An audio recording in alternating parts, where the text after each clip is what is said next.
Hey guys, what's up? The Car Man. We are on an M54 BMW. This is out of an X5. This same principle is going to apply for all your little 6-cylinder Beamers pretty much. But mine for sure, because I'm doing it on it. So without a question, check it for whatever. Alright, so you come down to three options basically to remove this beast of a Dampner Pulley, harmonic balance, or whatever you want to call it. And there is three different ways that I am aware. There's probably more, but there's three definite ways that this will come off and or be tightened. Two ways I know to tighten it back. Three ways I know to make it come off. So let's talk about the first thing. The first thing is the most legit thing to do, which is to buy a tool. Okay, you're on the Car Band's channel. We know we didn't do that. So let's just go ahead. It's like I didn't read directions. Okay, we're moving past that. The tool, I have no idea what it costs. But it's so insignificant that I just decided not to even bother with it. Now this thing does have one hell of a lot of torque on it. I think I read it was over 200 pounds on this bolt. Now that means that this sucker is in there tight. It is a 22 millimeter bolt. The bolt does cost $40 at BMW. And it is lefty-loosey, righty-tighty, just like any other normal bolt. Okay, that being said, the first method you can use to break that free, although you will not be able to tighten it using the same method, you can use your starter. It will take a couple tries. It is that tight. You'll have to go bam, bam, bam. And finally she will break free. If you decide to go that route, you want to use one of these with an impact socket and not a ratchet, but an actual breaker bar. This is a 1/2 inch. I've used it several times. It works fine, no problem. Now, that will, in fact, get your bolt free. And for you guys that don't understand that, that basically means you're going to put a pipe on the end of this so it's long enough and then catch it either on the ground or on the bottom frame of the passenger side, more than likely. But it's going to be right there anyway before you ever hit the key. Just be safe. You know, you got to have a lot of experience and some ball sack to do that, but it works. If you got to, it works. Not suggesting it. If you got to, it works. That's all I'm saying. Don't do it, but if you got to, it works. Don't do it. If you got to, it works. All right. Round 3. Now let's pretend that we're actually going to be legit here for a second. So round 3, you can do this, which is you can set this bad boy at top dead center, and there she sits. And for you guys that can't figure out where that hash mark is at, let me give you an idea. Because people are like, oh, it is not on there. It most certainly is. You see it? There it is. Okay. So there she is. She's dead center with the red, and you see the little cross mark. I painted it red so you could find it. So I can find it because I'm blind and I'm getting old. Okay, enough judging. So anyway, you set this at TDC, which is basically 1 and 6 all the way at the top. And there she sits. No problem.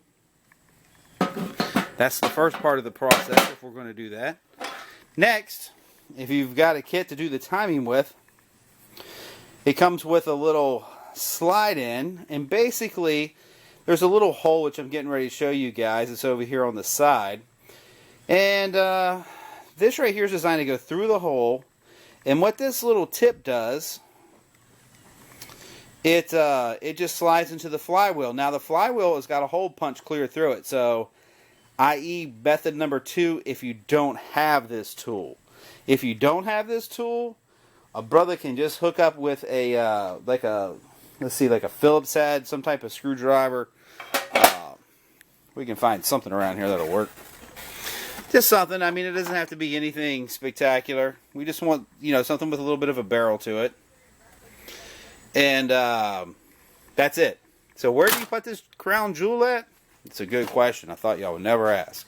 Now, you're going to have to know this because when you go to retorque this harmonic balancer, this is the only way other than the factory tool I know that will hold it in order to actually physically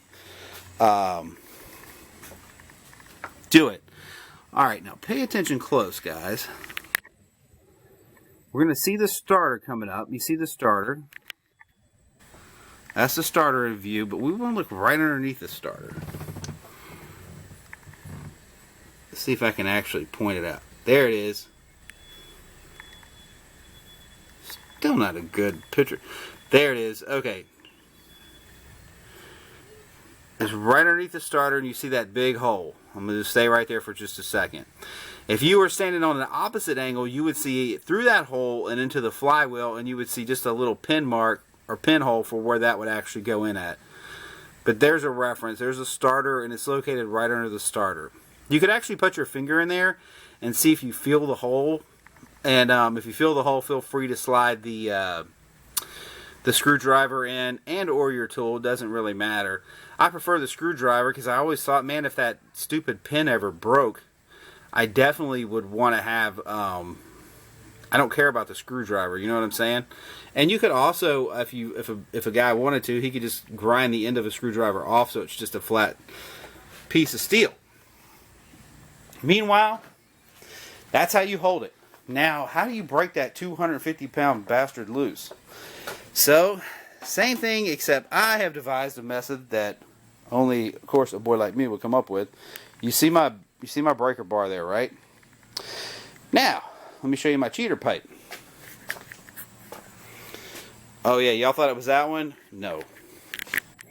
I take the one off my hydraulic jack. See how long that bad boy is? And believe it or not, guys, I'm all the way at the top of that, jerking the living piss out of it to break it loose. And it will break loose. You're going to hear it crack a couple times, and then she's going to come loose. Same thing when you go to torque it. You're going to need a serious torque wrench. I think, yeah, I got to go borrow one because my man only maxes out at like 200 pounds. But I'm going to look and see what the torque is on it. I just heard it was 250. It felt like it was 250. I don't know what it is, but I'm going to look it up. But if you got to break it free, this is how you break it free, is with this huge pipe. Alright, so there you have it. And there is a process to when we put this back at TDC, when we don't, in reference to when the head's coming on and off. So, if in fact we're going to be doing this job with the harmonic balancer, let's just go ahead and just say that,